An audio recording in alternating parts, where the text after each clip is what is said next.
If I told you as a struggling performer or somebody in drama school that you couldn't think of anything worse than going on for a show when you're in a professional contract, you'd probably literally want to murder me.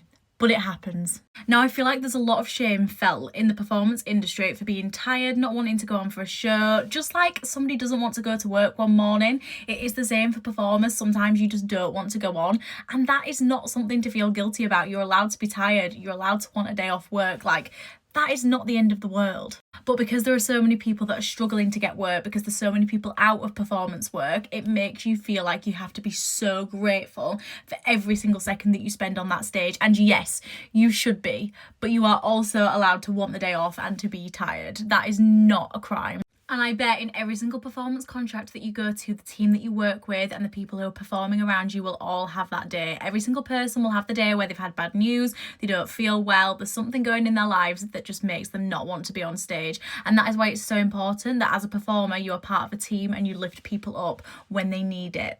And then hopefully you get the kind love in return when you're having the bad day too. I feel like as a performer, you have to go into your contract and think to yourself, right, if I'm ill, I have to go on. If I'm having a bad day, I have to go on. I've got no choice. Like, this is my job and they need me here. And the only time that I can't go on stage is if I've lost my voice or if I physically have an injury, I can't be on and I have to not go on for the show.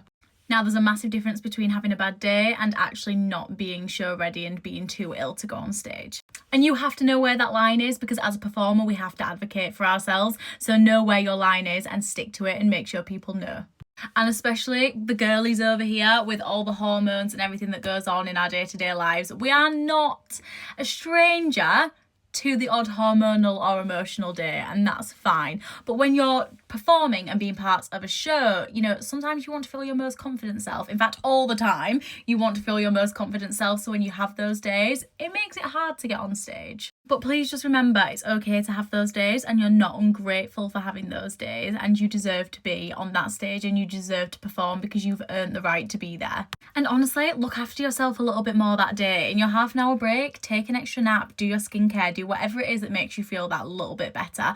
Put a bit of fake tan on. Everybody loves a bit of fake tan as a performer. It just brings you alive a little bit more. And trust me, when you see that everybody in your team experiences those days too, it's going to make you feel so much less guilty about the whole situation. And it's going to make you understand that we're all just human and everybody feels that way.